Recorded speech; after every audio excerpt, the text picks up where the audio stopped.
Hello, good afternoon, and yes, this is the 5th Linuxing in London virtual event, streaming across YouTube, courtesy of a piece of sealing wax and string. I'm just going to fiddle with some of the sound. I'm getting echoes, just bear with me for a moment. We're formally starting at 3 o'clock. Up until then, there may be a few oddities.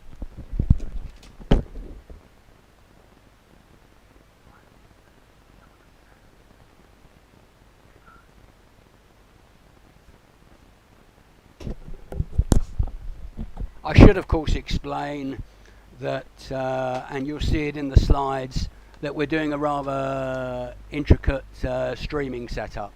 So I've got 2 desks here, 4 machines, and a few cables and bits and bobs.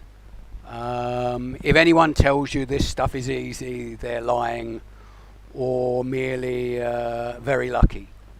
Alan will be joining us a little bit later. What we're actually doing, and I'll show you it in the slides, and the reason, or someone commented on this, someone commented on why the slides were going so fast. It was basically just to give you a feed as to what we're doing.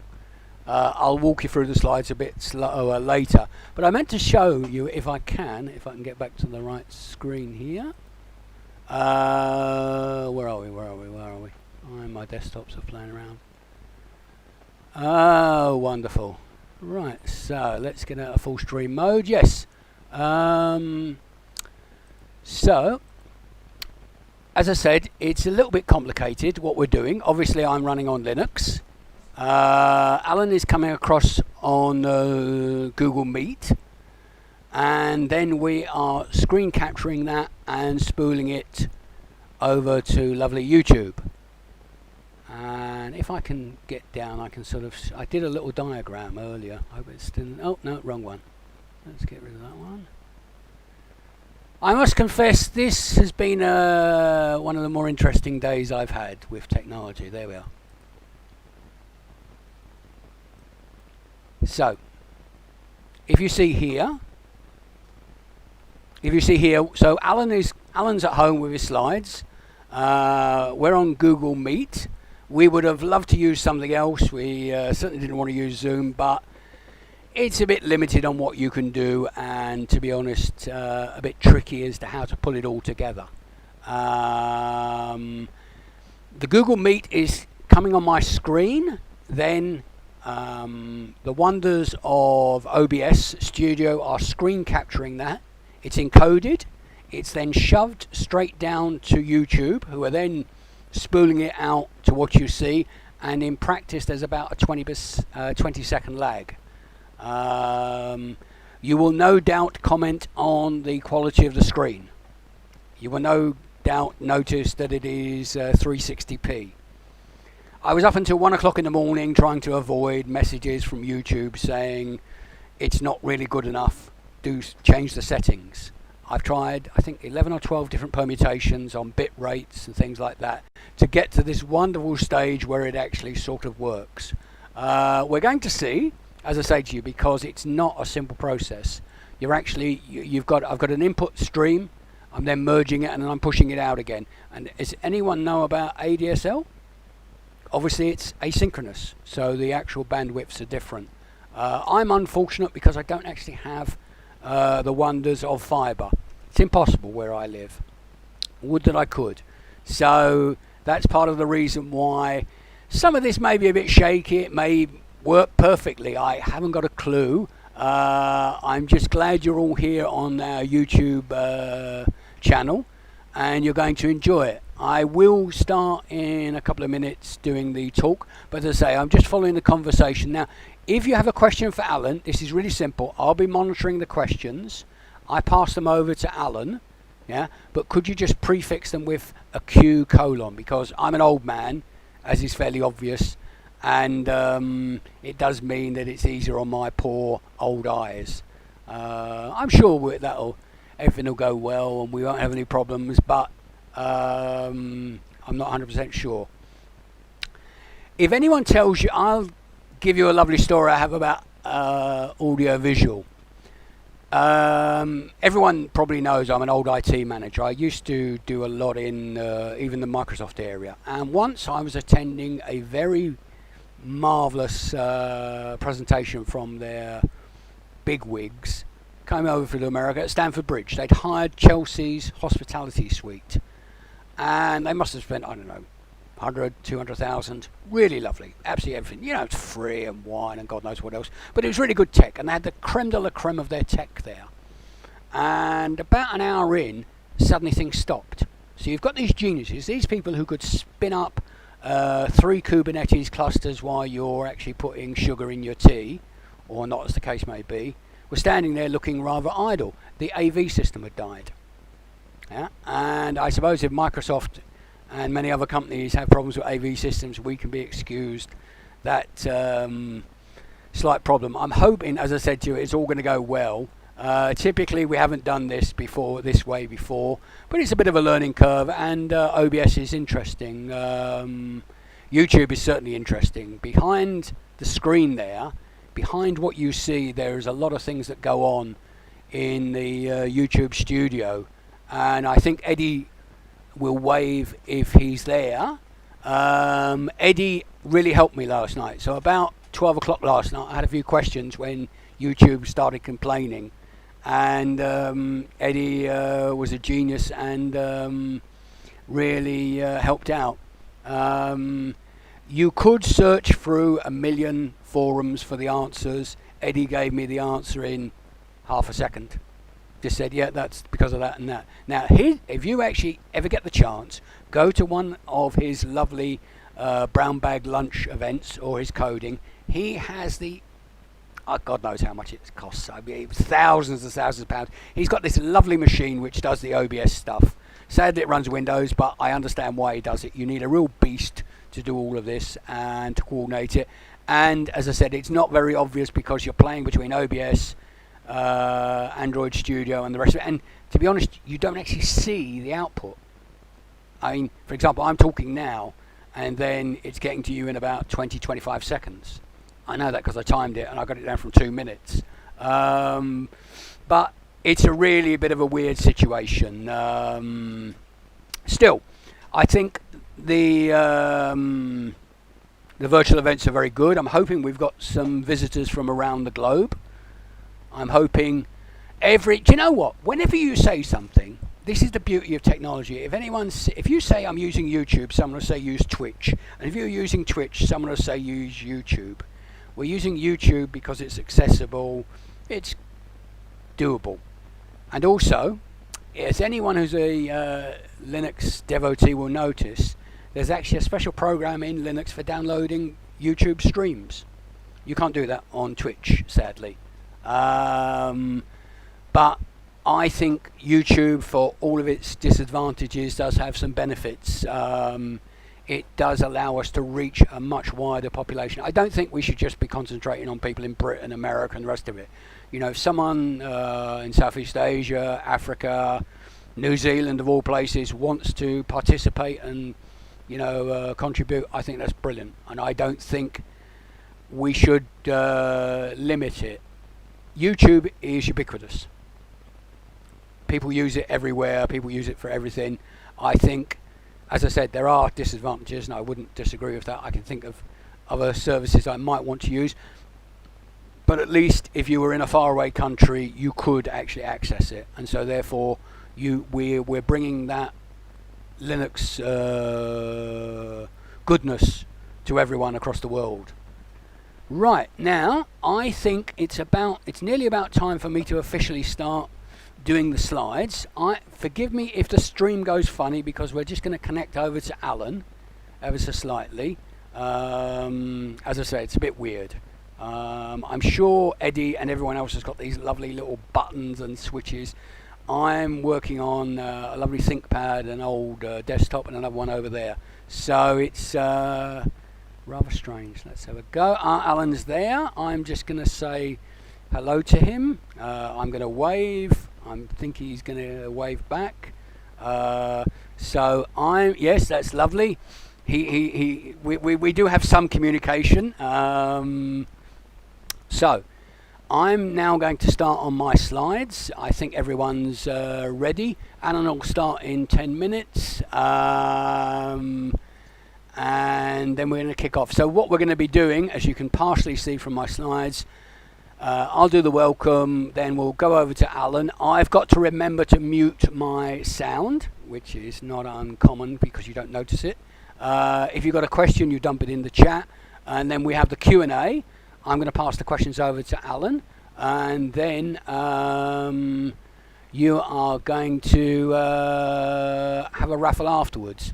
There's two prizes, obviously one for the best question and then one for the best contribution on Twitter. So really get onto Twitter. Twitter's the place to be. Right, so let's see if we can kick this in and it looks halfway sensible.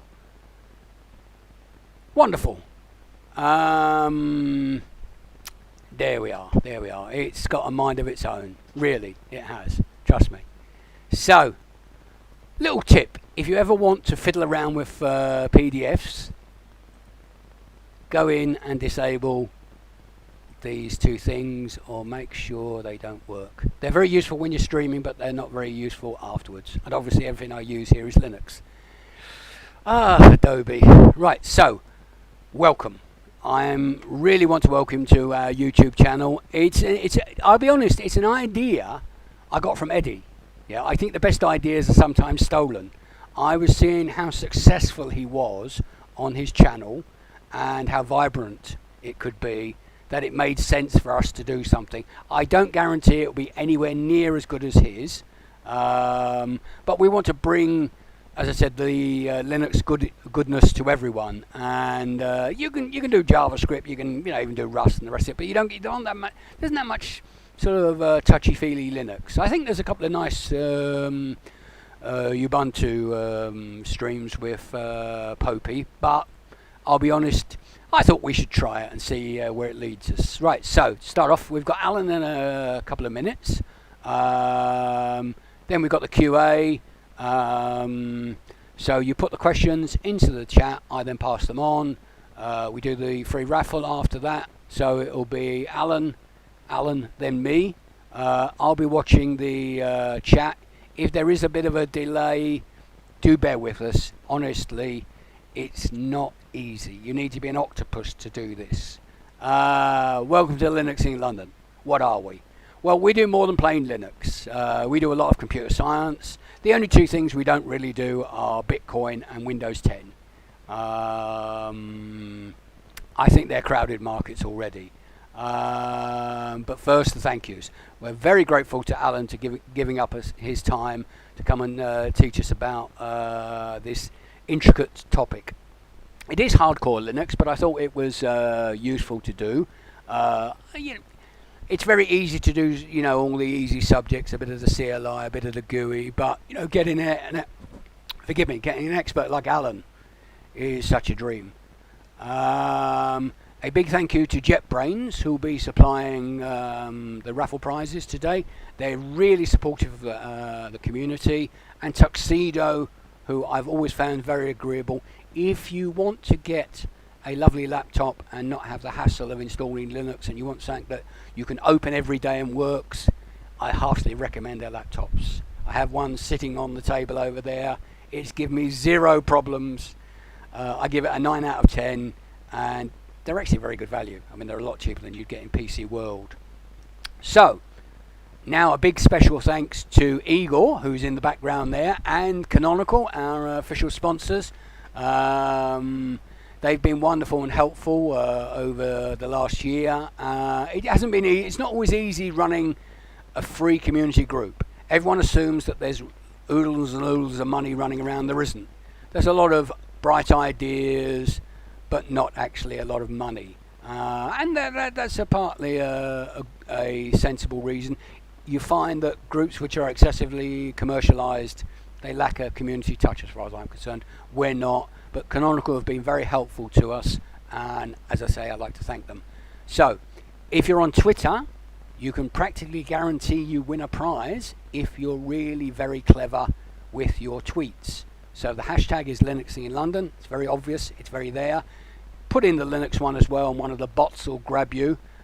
David, and he's going to say something in the chat, will be monitoring it mostly. He'll pick out who it is. He will tell me later.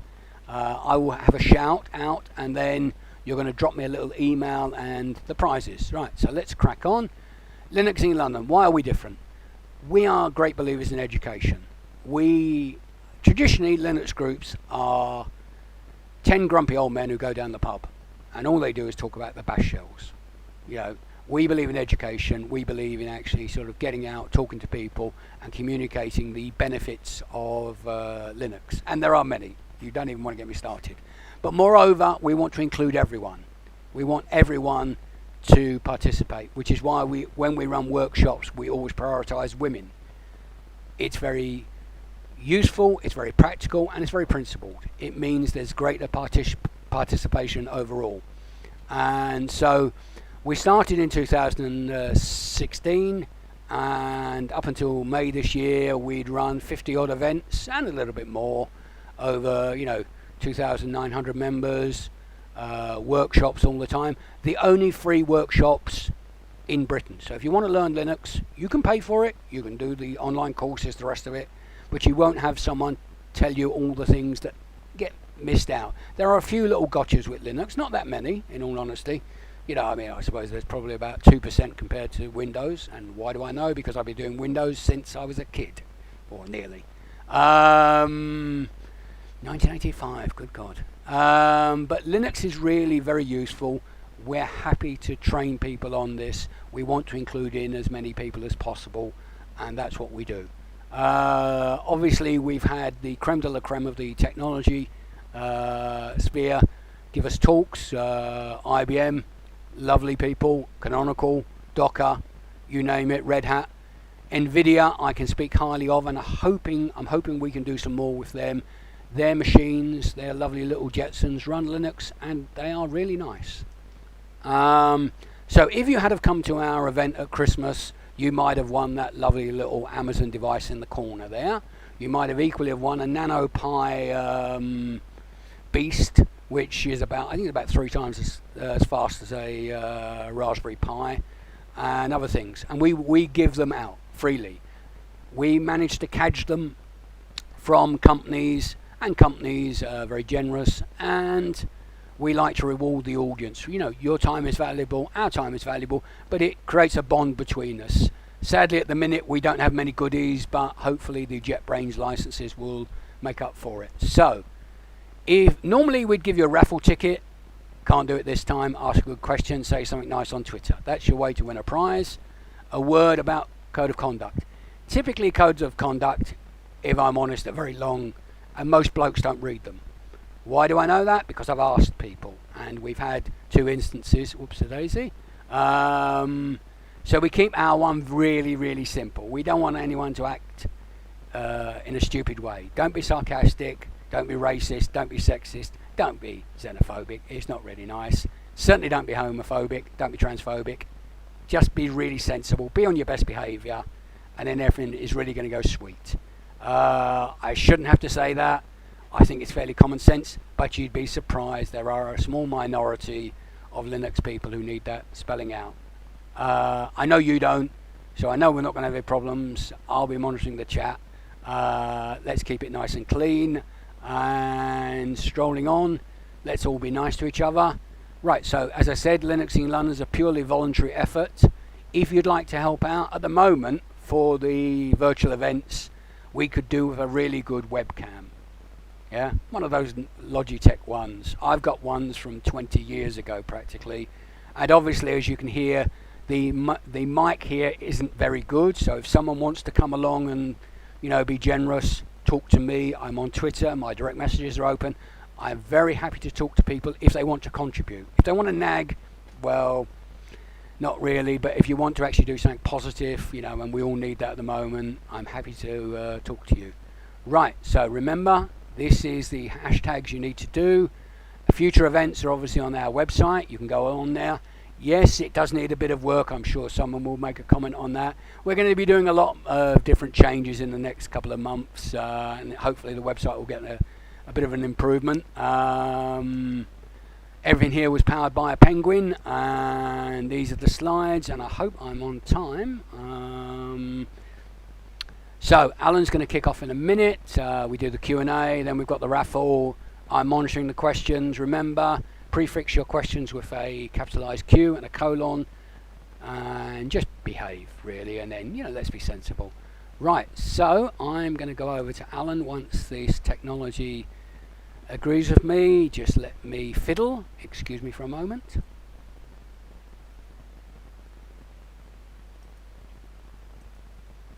Alan, I'm going to wave to Alan here. He's going to be presenting. I'm going to go over there. This is wonderful. Yes, we're doing well. And he's going to say something so I can hear it. How now, brown cow? Do you hear this? I can hear that perfectly. Your dulcet tones are like honey to my ear. Good. So now I'm going to go full screen, hopefully, and I'm going to mute myself, if I can ever work the technology here. Yep. And now we're full over to Alan. Okay. So I should start presenting now.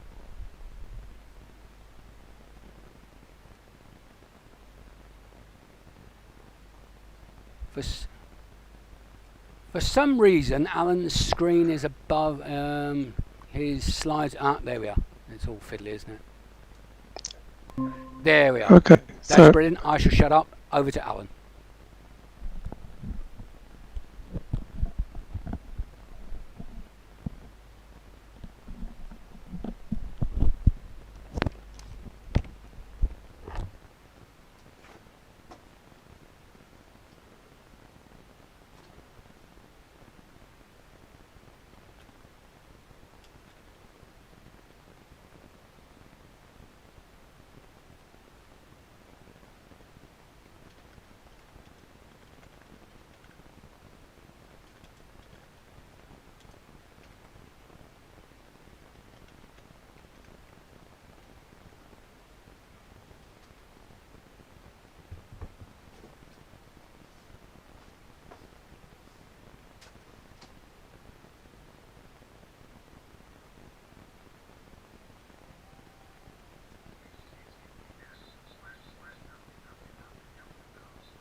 it is a good idea to reduce that. Confinement is a technology for doing this. There are basically two variants in wide use at the moment. AppArmor is common in Debian and derived distributions such as Ubuntu, and SE Linux is common in Red Hat-based distributions and in Android. And what they do is they intercept the interaction between the user space of your application and the kernel. The kernel is responsible for mediating control over everything on your machine. Access to memory, file systems, output devices such as monitors, input devices such as keyboards, mice, speech. And if you control the access, then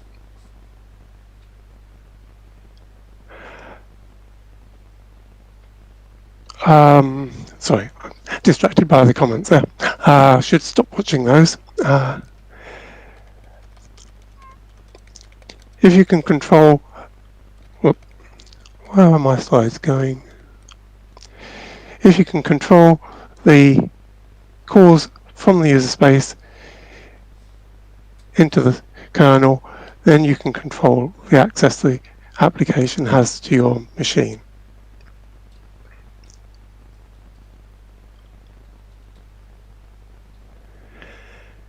Canonical has adopted Snap confinement and AppArmor as their technology of choice, and that's what I'm going to cover in detail during the rest of the talk. I know there are other packaging systems and confinement technologies. The principles I'm going to be discussing are also applicable to those. Plex in particular also use AppArmor in a very similar way to Snaps, and Flatpak uses SE Linux also in a similar way. The details do differ, but the principles are the same across those technologies. AppArmor confines application based on what amounts to text files which contain a list of rules. And these rules can be pretty specific and arcane. So I've given an example here, and the line reads owner /run/user 0 to 9 Wayland -0 to 9 read write, and that allows read write access to the Wayland socket for any application that has the same owner as the one that owns that socket. It's a very specific rule, and a typical application can have thousands or tens of thousands of lines of AppArmor configuration rules. That's not very manageable. So what snaps do is divide these rules into interfaces, and you'll have an interface covering something that's a meaningful capability to the user. So there's a list here of some AppArmor, some Snap interfaces. I'll point out a couple. OpenGL allows access to graphics. Wayland allows access to the Wayland socket, and that allows an application to talk to a display server.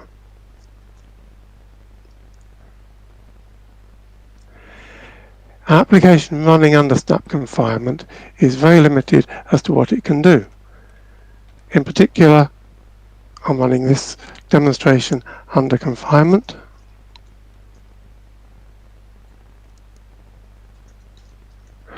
And I can pull up a shell within this environment, but it's limited.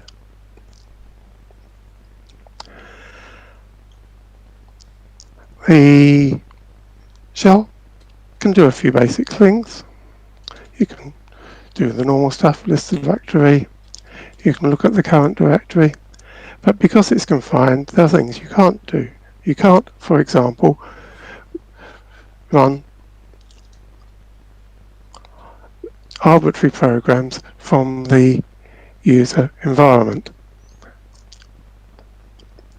Programs that are within the snap can be run. So you can run a program that's contained in the snap,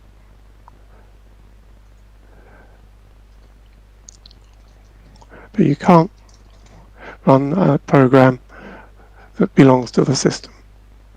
It's limited. So that's confinement in a nutshell. It's important because these days you do not want to trust programs with more than you need to trust them, particularly if you've got important information, bank accounts or whatever on your system. You don't want to be able to share that with the author of a cute little game that you've downloaded from the internet. User shells control the interaction with your computer on behalf of a user. You can launch applications typically. You can control how they're displayed. Graphical shells based on MIR provide those facilities. But the simple ones simply provide access to input and output. So the simplest shell that I work with is called MIR Kiosk. It's a commonly used host shell on the Ubuntu core, used quite a few embedded devices. It just gives you applications somewhere they can display and access to the input devices. It doesn't look very interesting, just a black screen with a cursor on it until an application starts running. This particular example is a WPE-based web kiosk, and you can point it at whatever websites you want, and people can interact with it on your machine. So this is using confinement by separating out the shell and the application.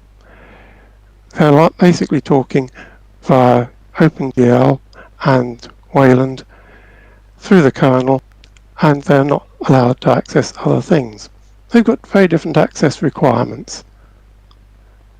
The shell is concentrating on user input and output and the graphics, and the web kiosk is concentrating on the network.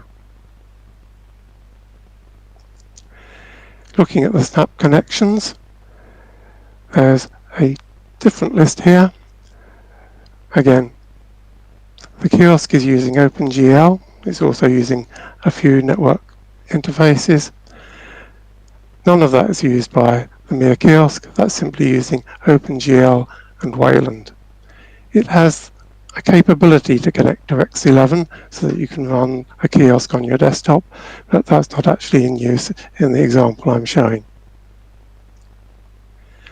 All of these interfaces can be managed by the user. So you can disconnect an interface if you don't want a particular application using it, or connect it. A somewhat more elaborate shell, EGMDE, was written as an example of how to write MIR shells and has been used for a variety of demonstrations and incorporated in a few snaps. In particular, it's incorporated in EGMDE confined desktop. And this is a snap that includes both the EGMDE, which controls the user experience, and a variety of applications. And that illustrates the possibilities and limitations of this architecture. What we do is we include the shell and several applications, such as a web browser, into one snap that allows the shell to launch these applications and run them within a confined environment. This isn't the ideal arrangement, with the snap confinement separately containing the shell and the little applications, but that's due to a current limitation in the snap technology, and I'll talk more about that later. As I've just demonstrated, you can run a shell, a terminal emulator in the snap, and it has access to some but not everything on the machine. You can also run games. They too, if they're in the snap, they can access the stuff the snap can, but they can't access, for example, your home directory or your security keys. You can run a browser in a snap. Again, you can go and visit websites, and they cannot do anything outside the snap confinement because the whole browser itself is contained. So let's see some ways we can use the confinement in this form. You can run it on Ubuntu Core. So here it is running on a Raspberry Pi 3B. There's several applications running, and you can switch between them and work them as you would expect from a normal environment. You can even set it up as a login shell on your desktop, and that login will only allow access to the things that are permitted by that snap confinement. As I said, you can run it and connect it to an X server. So although this is displaying on a traditional desktop, it's only got access to those programs and files that are contained within the snap.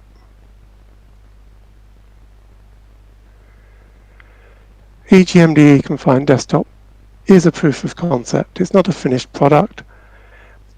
It confines a desktop-like environment, and it runs on Ubuntu Core, on classic Linux, and you can install it on any Linux distribution that supports snapd.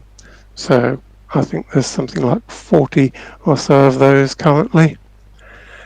And there's a small collection of demonstration applications included. An obvious way to bespoke this would be to select a group of applications that are meaningful for a particular purpose, can bundle those, and that's what I've done with another called Mearcade, which you might guess it by the name, includes a collection of games, and it's got a modified version of EGMDE that simply allows you to select one game at a time and run full screen.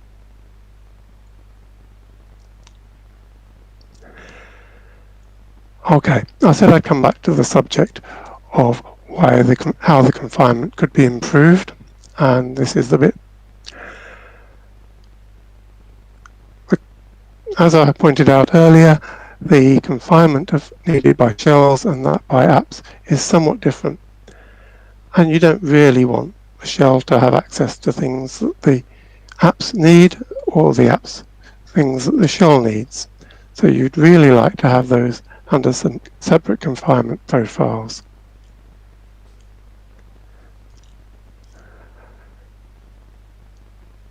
And the reason we've had to do that is a limitation on launching applications.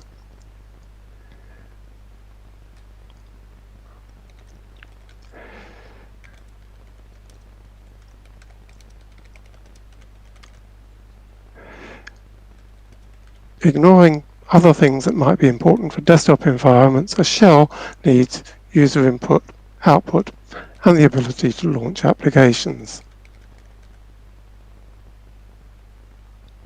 Desktop environments probably want helpers for key rings, policy kits, screensavers, and other interfaces, but are available through snaps, but I've not explored in this example.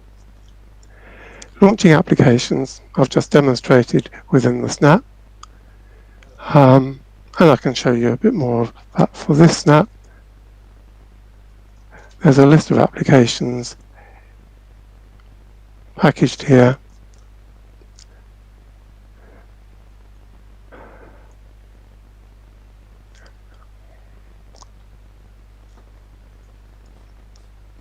But for launching applications from other snaps or from elsewhere in the host environment is something that's a work in progress.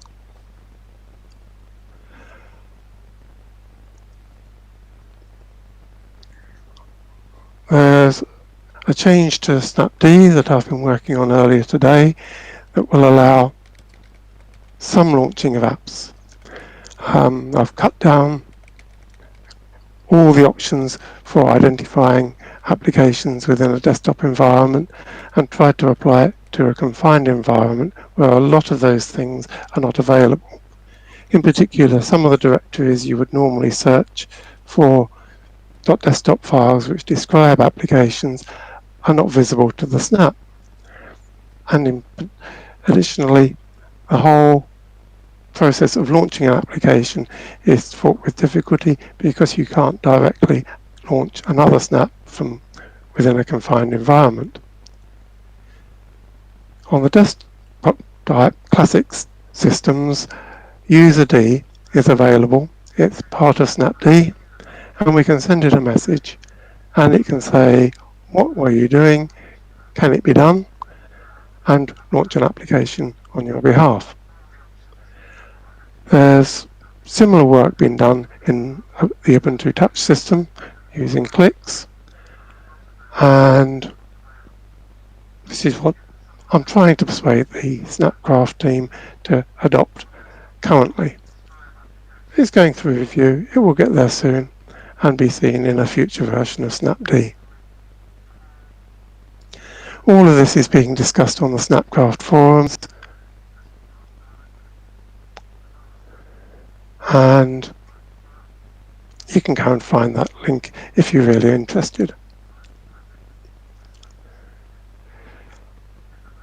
So here are the various snaps that I've discussed. Mere Kiosk, which is a kiosk-like shell targeted at Ubuntu core. Apps are not launched by the shell, they're launched themselves or by the user. And there are a number of examples out there. The most easily recognized is the web kiosk, WPE WebKit Mere Kiosk. EGMDE Confined Desktop is a small desktop-like environment with a variety of applications. You can run it on classic Linux or on Ubuntu Core, and Mircade is a demonstration of what you can do with a bespoke shell and a few selected games. If you've got another idea, something other than games, that can be done too, and it will run happily on classic Linux or on Ubuntu Core. Future direction is improving the mechanism for launching snaps from a confined environment and ensuring things like the login menu option can be installed without extra manual steps. In principle, other desktop environments can be confined, but because they tend to be somewhat more complex than the examples I wrote a few years ago, they tend to take more effort to get working.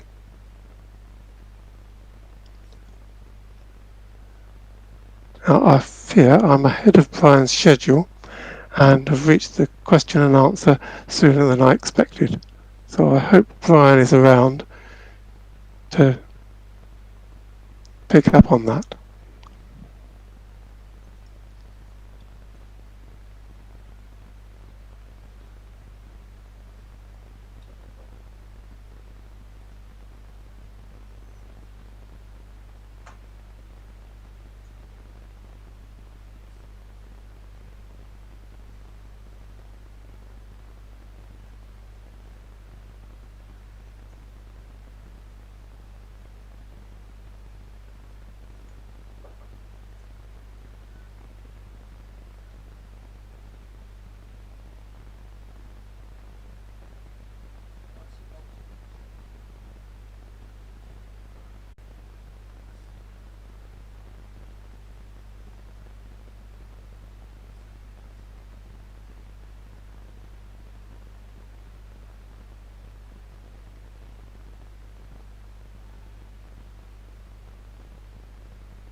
My apologies. We finished a little bit earlier than I expected.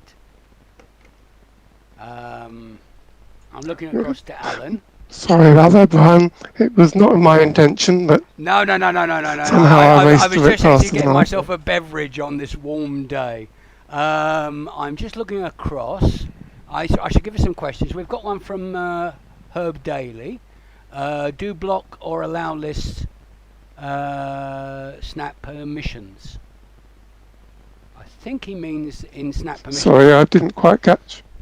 So in the chat, Herb Daly's asking, do block or allow lists manage snap permissions, or is it dynamic? That's as far as I can see his question. Oh, sorry, Brian. I'm still not hearing what you're saying. Right. So hello again. Let me see. Right. Can you hear me? Right. So he's actually asking, can you dynamically generate snap permissions? If so, how?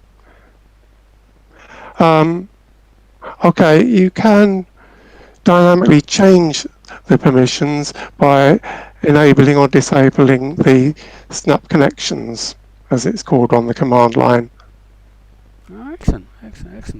I didn't. You can only do that from the curated list of interfaces that Snapd recognizes. Gotcha. Ah, well, yeah. I confess I need to study more. I mean, Alan, where do you think we are in terms of Snap development? In terms of the whole sort of thing, do you think we're sort of 80% there, or what do you think where we're going on this? Because I mean, it's very important, but I'm just curious as to. Go on. It's like many technologies, it's been developed for years. It will continue developing for years.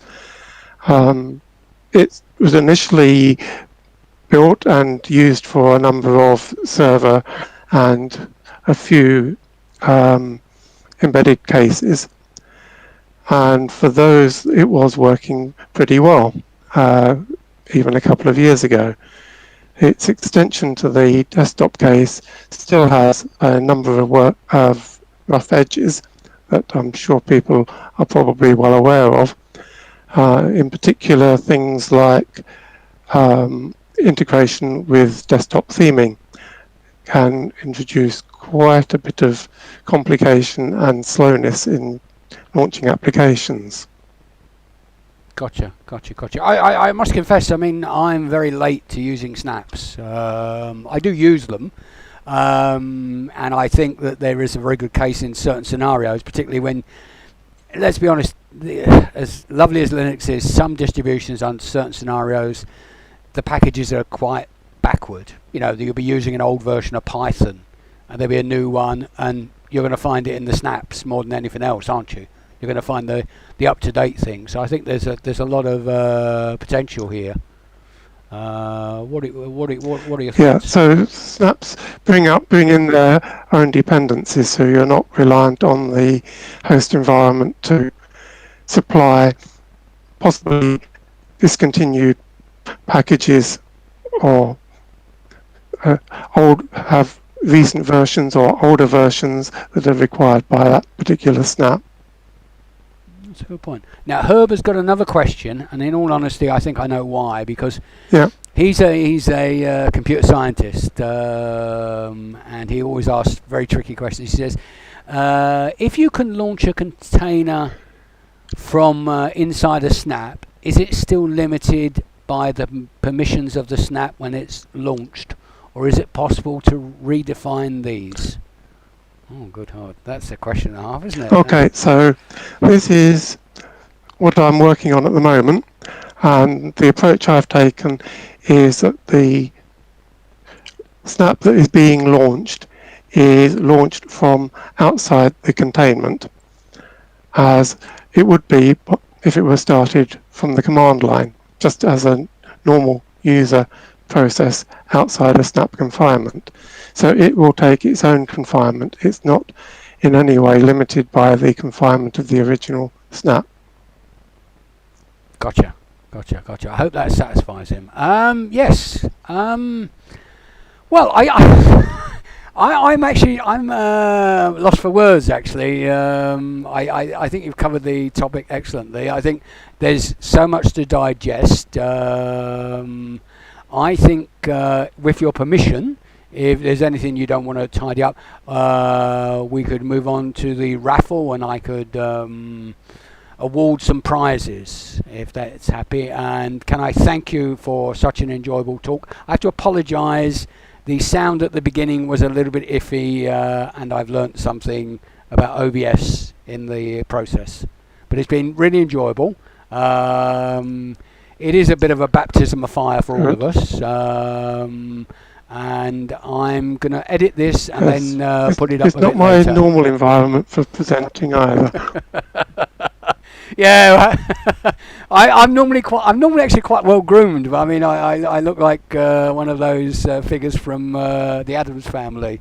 You, on the other hand, know the benefit of a razor. I don't. So, thank you so much. I shall get back to the stream and award the raffle prizes.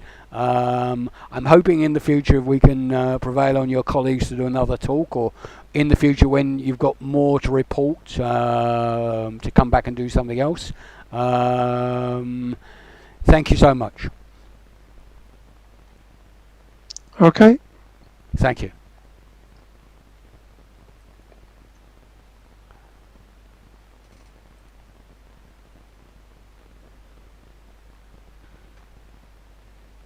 Oh, where are we?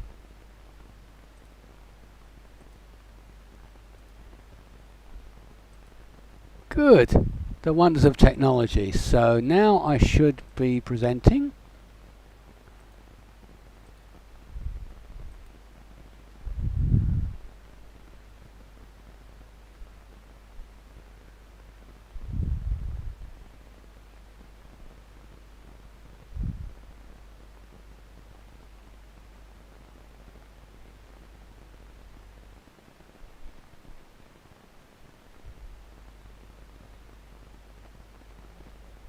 Good. So,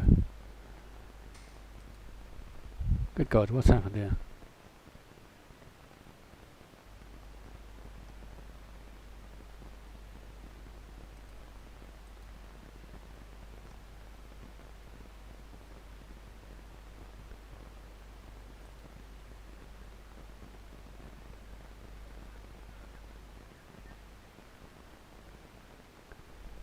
Oops.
Ah, hello there. Hello there. You've got my ugly vista. I want to thank everyone for attending. It's been wonderful. What can I say? Alan's an expert in his field. He's covered most of the questions. I do apologise for the sound up front. I've learnt a little lesson that you actually need a mute button on your mic, not on the laptop, because if you do that, it stops the stream. There we are. Didn't find that in the testing. I again would like to apologise ever so slightly for the quality of the stream, but we've got some coming in, some going out, and getting it processed in the middle. The 12 permutations I did last night allowed this one to be the fastest and the least problematic, but I would agree the quality of the video is slightly down. I'm happy to say that Herb Daly is the winner of our prize. If you have made a comment on Twitter, a nice one, David will tell me, and then we will award the additional prize to whoever that would be. Yes, I think snaps are an interesting topic. They do divide opinion. This OBS is actually installed with a snap, so it actually does work and is up to date. If I'd have installed the one from the repo, it would be as old as this rather grey beard. But yes, thank you so much to Alan for taking his time out. It's very tricky when we bring in speakers from companies, particularly like Alan. He's a real specialist in that area. You should see his site.